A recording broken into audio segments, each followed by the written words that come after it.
தேவியம் சிவபெருமானும் தோன்றினார்கள்.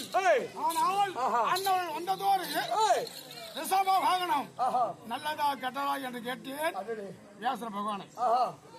ஆனா தர்மா எப்படி என்றால் உன் மீது அளவில்லா கந்திருஷ்டி. உன் மீதோ அளவில்லா கந்திருஷ்டி. ஆமா, நீயோ நாடு இழப்பாய், நகரத்தை இழப்பாய், கட்டிய மனைவியாம் இழப்பாய் என்று தெரிவித்தார். நான் ஒன்னும் தவறு செய்யல தம்பி. ஆமா, விதியின் பயன் நடந்து விதியை மரியாதை வெல்ல முடியாது. அப்படியே நமக்கு வந்த விதி. ஆமா, ஆகையாலே யுத்தம் போல் நடந்து கொண்டிருக்கின்றது. உண்மைதான் தம்பி. அண்ணா எப்படி என்றால் நேற்ற காலத்திலே இந்த உலகத்தையே கட்டிக்காரக்கூடிய கடவுள் நம்முடைய மாமா கண்ணபுரானை நாட்டுக்கு தூதாக அனுப்பினோம். நம்மளுடைய மாமா. ஆமா, ஆகையினால் அண்ணாவோட சண்டைக்கு கைத்தட்டி வந்தார். இந்நாள் வரையிலும் 12 நாட்களாக சண்டை நடந்தது. சித்தம் என்று 12 நாட்களாக பெரும் யுத்தம் நடந்து கொண்டு வருகிறது. ஆமா, இருந்தாலும் 13ஆம் நாள் சண்டை. இந்த சண்டையிலே யாரும் சண்டை செய்வது என்று ஒன்றுமே புரியவில்லை. நம்மளை இதுவரையிலும் இடை விடாமல் காத்து ரசிக்கின்றாரே.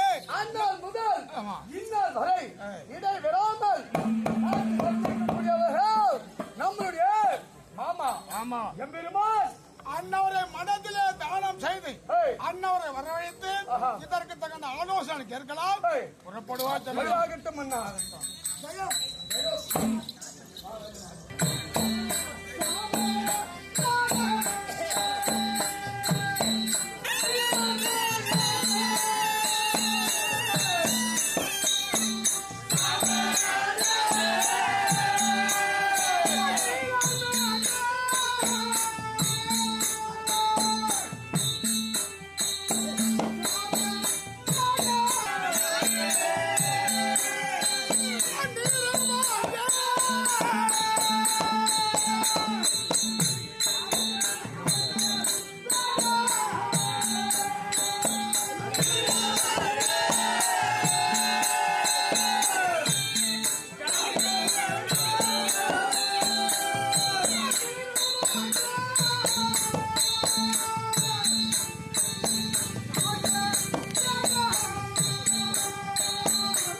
மன்னமற்ற தூயன் பாண்டவராய்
எதுக்கு ஆசீர்வாதம் சொல்றியா? மாதவா, பந்தமற்ற தூயன் யார்? பாகுபாடு இல்லாமல் வார்த்தையாட வேண்டும்.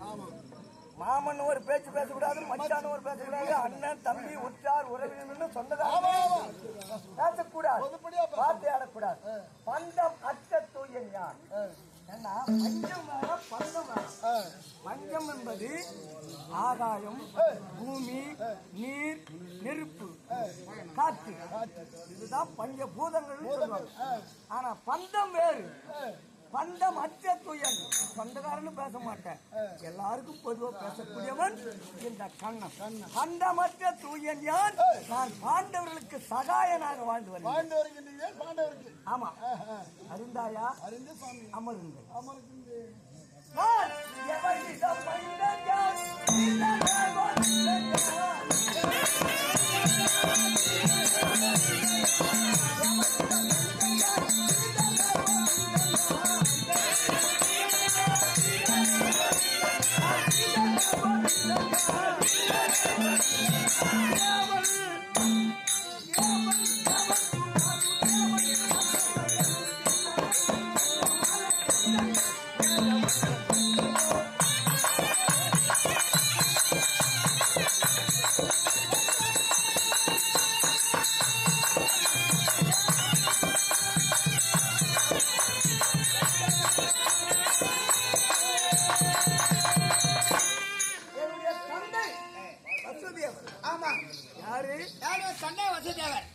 சூரசேன மன்னருக்கு பிறந்தவர் தான் வசுதேவர். அவரோடு பிறந்தவர்கள் 3 பெண் குழந்தை. வசுதேவர் ஒருத்தர் தான் எங்க அப்பா தான். யாரு தந்தை? எங்க அத்தையாங்க 3 பேர் எனக்கு. யாரு? அத்தைமாரு. ஆமா, ஒரு அத்தை, பெரிய அத்தை ராதை, அந்த அம்மா பேர் ராதை. ராதை என்று சொல்லக்கூடிய அத்தை தான் குந்தல நாட்டு மன்னன் வளர்த்த வழியினால் குந்தமாதேவின் பேர் வச்சாராம். ஆமா, அதனால பாண்டவருக்கு தாய் ராதை என்னும் பேர் முதல்ல. அதுக்கப்புறம் குந்தமாதேவி. சிசுபாலன் இருக்கிறாங்க பார். ஆமா, அவங்க அம்மா சாஸ்தவதி. அதுவும் எனக்கு அத்தை தான். ஆமா, சிசுபாலனை கொண்டுட்டல. ஆமா, ராஜேஷா கோயில அது சின்ன அத்தை. தபகோஷ மன்னர் என்று சொல்லக்கூடிய ஒரு மன்னரை மறந்தாங்க சாஸ்தவதி அம்மையார். அந்த சாஸ்தவதி வயிற்றிலே பிறந்தவர்கள் 2 பிள்ளைகள். யாராரு? சிசுபாலன், அவருடைய தம்பி தண்டவர்கன். ஆமா, 2 பேருமே இல்ல. எனக்கு அத்தியா பிள்ளை இருந்தாலும் சரி, எனக்கு அம்மாங்க இருந்தாலும் சரி, எல்லாருக்கும் பொதுவா அந்த மாதிரி துஷ்டர்கள் எல்லாம் இருக்க கூடாதுன்னு அவங்களெல்லாம் அழிச்சுட்டாங்க. அதை பத்தி அழைக்க வேண்டும். ஆமா, அதுவும் தவிர மாதவா, என் கரத்திலே என்ன இருக்கிறது? ஒரு கரத்திலே சங்கு, ஒரு கரத்திலே சக்கரம். சங்கு சக்கரம். ஆமா, நான் சங்கு சக்கர கையஞ்சான்.